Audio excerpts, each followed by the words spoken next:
Just wondering kind of what was the reaction on the sideline when you guys learned what was going on with Noah, and what did you think of how Troy Fumagalli did stepping up and getting a lot of those reps when Noah went out?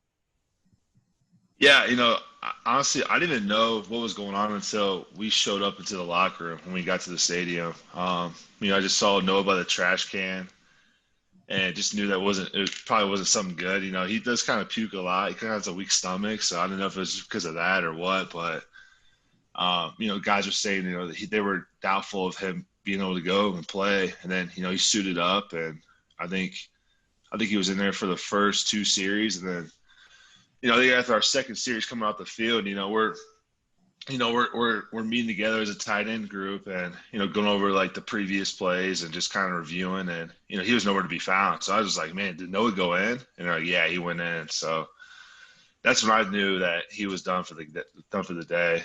And then at that point, I just knew that, me and Troy had to step up.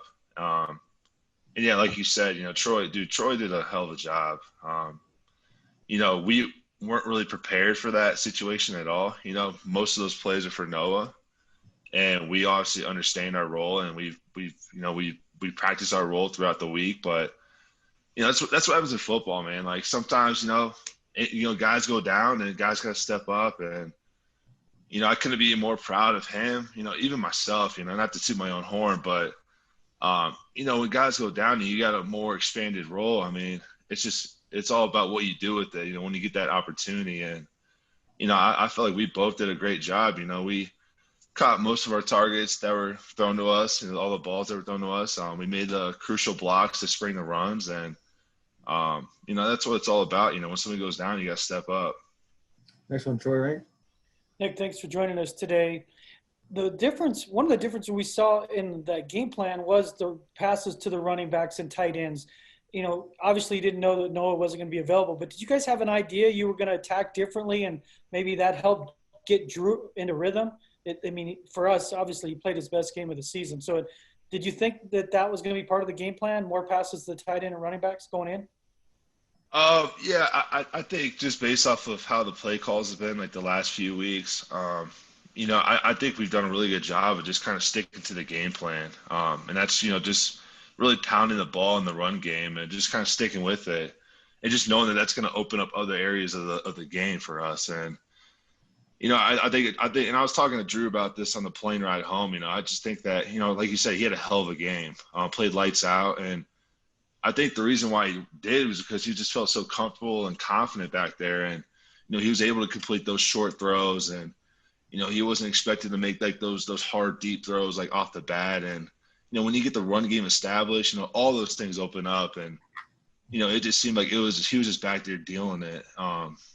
And, when we focus on the game plan like that, it just makes everything else so much easier. And it just shows the potential we have as an offense. Next one, Nick Kosmeyer. Yeah, Nick, I remember during training camp, you were sort of, singing the praises of 12 personnel. And going back and looking at Sunday when you guys had one of your best offensive performances of the year, I think you flirted with 40% of the time offensive snaps were in 12 personnel. Coincidence or not in terms of what you guys were able to produce? I mean, I've been saying it for quite some time. I might be biased, but, it just makes sense, like you look at a lot of teams that are successful, they run the two tight end stuff pretty well.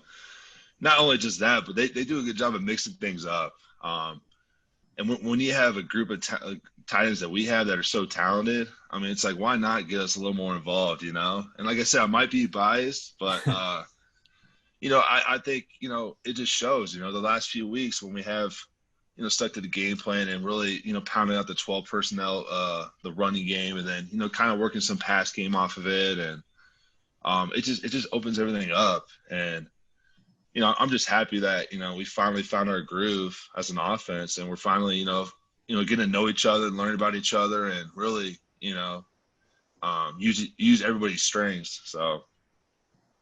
Next one, Kyle Newman. Oh, did you have a follow-up, Nick? No, I was just saying thanks. Okay, go ahead, Kyle.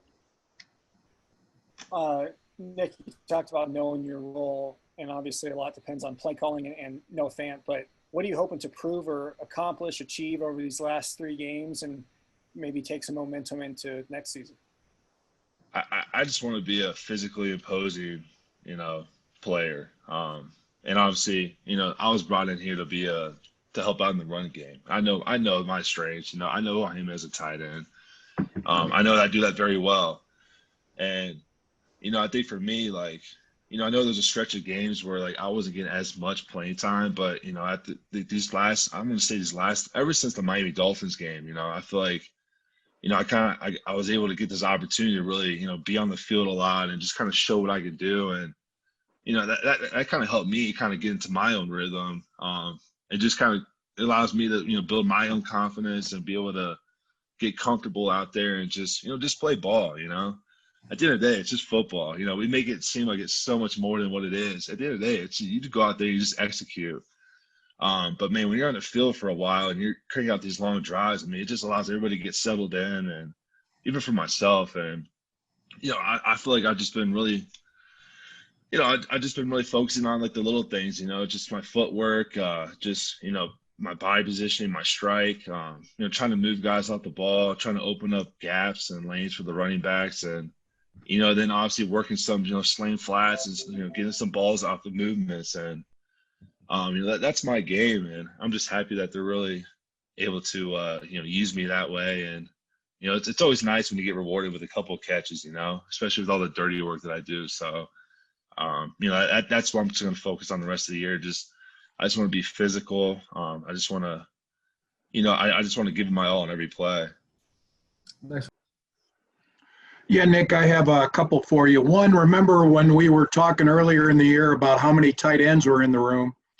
And then sure enough, you're down to two, and one of them's up from practice squad. Can you just talk about all the attrition that your team has gone through, and were there times where, you were saying what else could go wrong, at times during the season? Yeah, I mean, it's 2020 in a nutshell. At this point, it's like, can you really be surprised as to what's going to happen or what has happened? But yeah, like you said, starting the year off, we were flooded with just talent in our room, and and that's the thing, man. Like throughout the year, every team goes through it. Every team goes through injuries, and I mean, obviously this year we've had to factor in like the COVID stuff and all that stuff that it's brought, and it just goes back to what I said earlier about you just got to stay ready. You never know when your opportunity is going to be presented, and when it is, you got to be ready to take it, fully on. And, for me, like, obviously I know my role, and I know what I need to do each week, and I do that well, but I prepare like I'm the guy. I prepare like, I can't rely on Noah to be healthy the whole time. As many plays as he gets, like, I can't rely on that, Nobody's invincible in this league. So for me, like, I prepare myself as if, I'm going to get all these plays knowing that I probably won't. But, just in case, if somebody goes down, you got to step up, and you got to, the team's leaning on you. So, it's just, like I said, when somebody goes down, you got to be ready to step up and be ready for the opportunity. And, I've always been ready for that. And then the other thing, you talked about Noah. It's not unusual for him to lose his cookies before a game. How many players in your experience does that happen to on game day? I mean, you don't see it too often anymore. I mean, I think it was more prevalent during like the high school days. I remember I had a couple teammates in Ohio State that would, it seemed like every single morning workout or, every single day you could hear him just kind of in the bath. You could be in the locker room, he's in the bathroom, you could just hear him from a mile away. You don't see it too often, but it happens. Guys get nervous, and guys are, they can't keep their food down. Like you said, they they lose their cookies or whatever you said.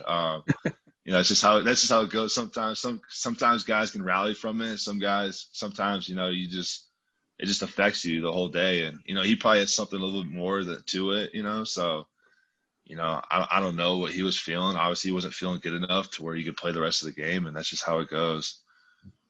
Time for a few more. Next one, George.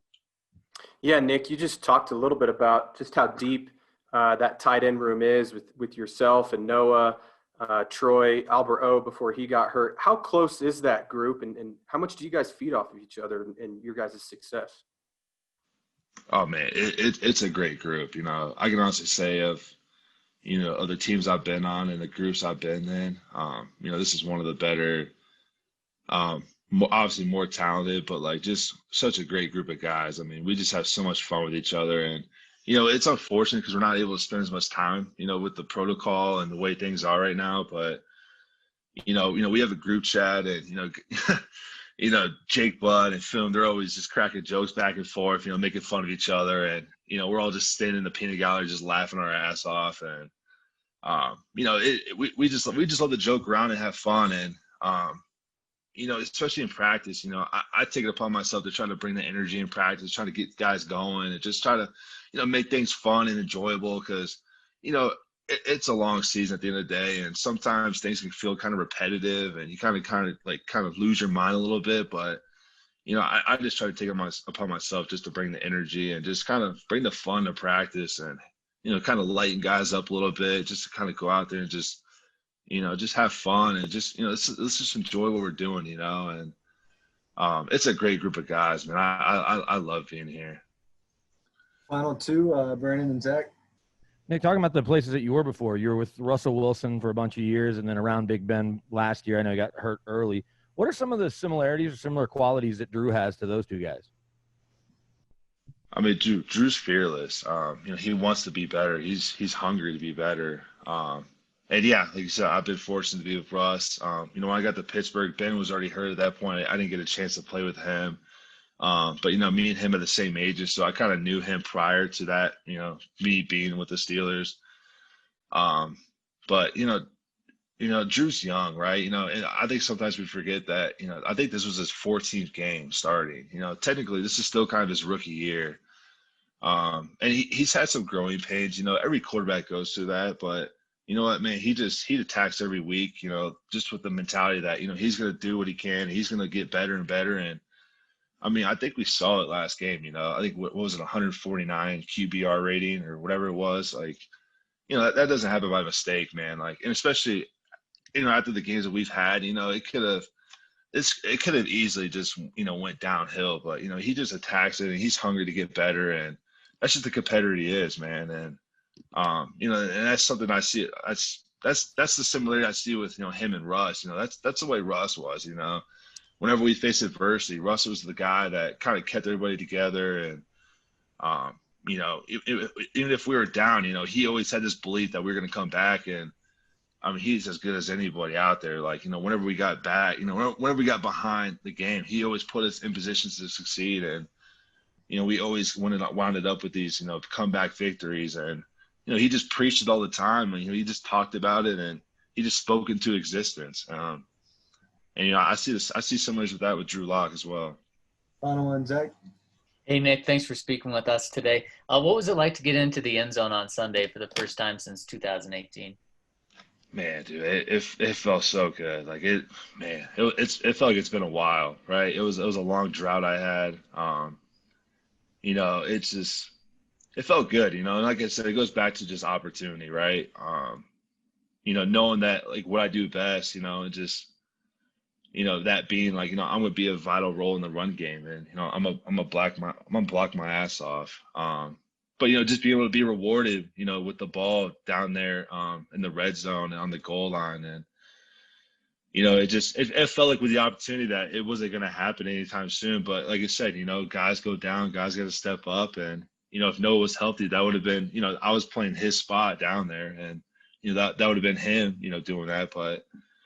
Like I said, it just goes back to opportunity, and whenever you get that opportunity, you got to take full advantage of it, and it just felt good. Like I said, it's been since 2018 since I was with the Seahawks when I scored last, and it just felt good to get back in there, man.